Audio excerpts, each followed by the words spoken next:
नमस्कार। हमारे चैनल व्रत पौराणिक और ऐतिहासिक कथाओं में आपका स्वागत है, जिसमें हम अलग अलग तरह की व्रत कथाएं, पौराणिक कथाएं और ऐतिहासिक कथाओं के वीडियो अपलोड करते हैं। हमारा आज का वीडियो है जामवंत कौन थे और वो कितने शक्तिशाली थे। जामवंत रामायण के सबसे प्रमुख पात्रों में से एक हैं। हालांकि उनकी गिनती सप्त चिरंजीवियों में नहीं की जाती, किंतु वे भी एक चिरंजीवी ही थे जिन्होंने द्वापर युग में निर्वाण लिया था। उनकी आयु अन्य 7 चिरंजीवियों से भी अधिक मानी जाती है। उनके जन्म के विषय में भी अलग अलग कथाएं प्रचलित हैं। एक कथा के अनुसार एक बार जब ब्रह्मा जी तप में लीन थे, तब उन्हें जम्हाई आ गई और उससे ही प्रथम रीछ का जन्म हुआ। उनकी जम्हाई से जन्म लेने के कारण उनका नाम जामवंत पड़ा। विष्णु पुराण के अनुसार जब विष्णु जी से मधु और कैटभ नामक दैत्यों ने जन्म लिया, तो उस समय ब्रह्मा जी के पसीने से जामवंत का जन्म हुआ। ऐसा भी वर्णित है कि जब श्रीहरि का युद्ध मधु और कैटभ से हो रहा था, तो जामवंत प्रसन्नता पूर्वक ताली बजा रहे थे। अंत में जब श्रीहरि ने दोनों राक्षसों का वध किया, तो जामवंत अत्यंत प्रसन्न हुए। अग्नि पुराण के अनुसार जामवंत का जन्म अग्नि से हुआ और उनकी माता एक गंधर्व स्त्री थी। उनकी पत्नी का नाम जयवंती बताया गया है।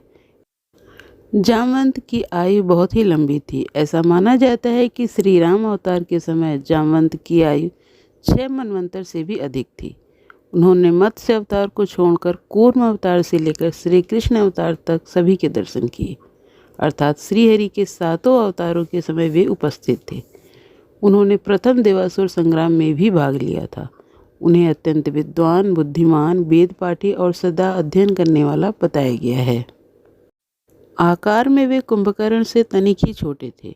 जब लक्ष्मण को शक्ति लगी, तब उन्होंने ही हनुमान को 4 दुर्लभ बूटियों के बारे में बताया था, जिनमें से एक संजीवनी थी। जब सुग्रीव ने वानर सेना को माता सीता की खोज में चारों दिशाओं में भेजा, तो अंगद के नेतृत्व में जामवंत, हनुमान इत्यादि दक्षिण दिशा में गए। सुग्रीव ने विशेष रूप से जामवंत को अंगद के साथ भेजा, ताकि वे अपने अनुभव से दल का सुरक्षित नेतृत्व कर सकें। जब सागर तट पर पहुंचकर सभी उस विशाल समुद्र को देखकर हताश हो जाते हैं, तो जामवंत ही हनुमान को उनकी शक्तियों का भान कराते हैं, जिसके बाद हनुमान समुद्र को लांघते हैं।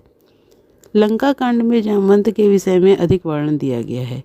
उन्होंने बड़ी चतुराई से सेना का संचालन किया और एक मार्गदर्शक की भूमिका निभाई।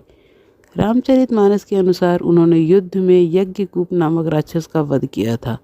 उन्होंने रावण से भी युद्ध किया और उस पर पैर का प्रहार भी किया, जिससे रावण मूर्छित हो गया। मेघनाथ से भी उनके युद्ध का वर्णन है। जब मेघनाथ की फेंकी शक्ति को उन्होंने हवा में ही पकड़कर उस पर ही छोड़ दिया। उसी युद्ध में जामवंत के प्रहारों से मेघनाथ भी मूर्छित हो गया था। भागवत पुराण और विष्णु पुराण में जामवंत की शक्ति के विषय में बताया गया है। उनकी शक्ति 1 करोड़ सिंहों की शक्ति के बराबर बताई गई है। रामचरितमानस के अनुसार जब वानर दल समुद्र पार करने के लिए आपस में परामर्श कर रहे थे, तब सभी अपनी अपनी क्षमता द्वारा उस समुद्र को पार करने की बात कर रहे थे। उस समय सबने जामवंत से ये प्रार्थना की कि सबसे बड़े होने के कारण वही उस समुद्र को पार करने का कोई उपाय बताएं। तब जामवंत ने सबको अपने बल के बारे में बताया।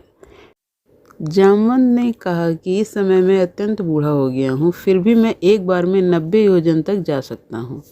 जब मैं युवा था तो मैंने समुद्र मंथन देखा था। उस समय मुझ में इतना बल था कि देवों और दैत्यों के थक जाने पर मैं अकेले ही पूरे मंदराचल पर्वत को घुमा दिया था।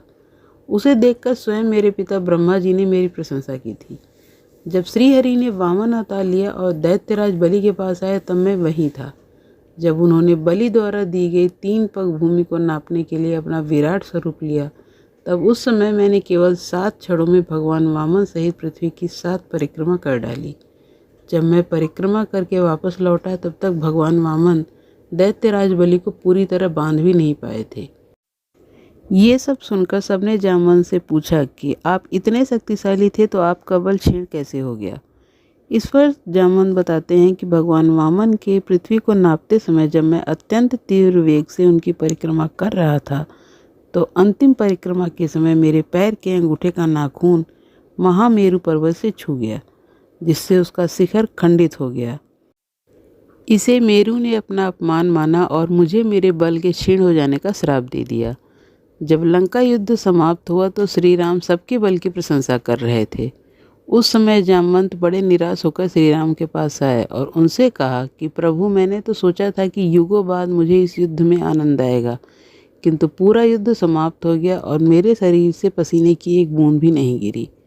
लगता है मुझे वास्तविक युद्ध के लिए अभी और प्रतीक्षा करनी होगी। उन्हें ऐसा कहते देख श्री राम समझ गए कि जामवंत के मन में अहंकार आ गया है। तब उन्होंने जामवंत से कहा कि प्रतीक्षा करो, द्वापर में स्वयं तुम्हारी युद्ध की अभिलाषा पूर्ण करूंगा। जब द्वापर में श्री कृष्ण ने अवतार लिया तो सत्यजीत ने उन पर समयांतक मणि के चोरी का आरोप लगा दिया। वास्तव में वो मणि सत्यजीत का ही भाई ले गया था, जिसे एक शेर ने मार दिया था। फिर जामवंत ने उस सिंह को मारकर वो मणि अपनी बेटी को दे दी। जब श्री कृष्ण उस मणि को ढूंढने निकले तो वे जामवंत की गुफा में पहुँचे। वहाँ जब उन्होंने मणि देखी तो उसे लेना चाहा। इस पर श्री कृष्ण और जामवंत में घोर युद्ध हुआ। भागवत पुराण के अनुसार वो युद्ध 28 दिनों तक लगातार चलता रहा। वहीं विष्णु पुराण के अनुसार ये युद्ध 21 दिनों तक चला था। अंत में जामवंत पसीने से लथपथ हो गए और थक गए। जब वे परास्त होने लगे तब उन्होंने श्री राम का स्मरण किया। ऐसा करते ही श्री कृष्ण ने उन्हें श्री राम के रूप में दर्शन दिए। जामवंत समझ गए कि अपने दिए वचन के कारण स्वयं श्री राम श्री कृष्ण के रूप में अवतरित हुए हैं। उनका अभिमान भंग हो गया और उन्होंने श्री कृष्ण के स्वरूप को पहचान कर उनसे क्षमा याचना की। बाद में उन्होंने अपनी पुत्री जामवंती का विवाह श्री कृष्ण से कर दिया और स्वयं निर्वाण ले लिया। आपको हमारा ये वीडियो कैसा लगा हमें कमेंट करके ज़रूर बताएं, और अगर आपको हमारा ये वीडियो पसंद आया हो तो इसे लाइक करें और ज़्यादा से ज़्यादा शेयर करें। धन्यवाद।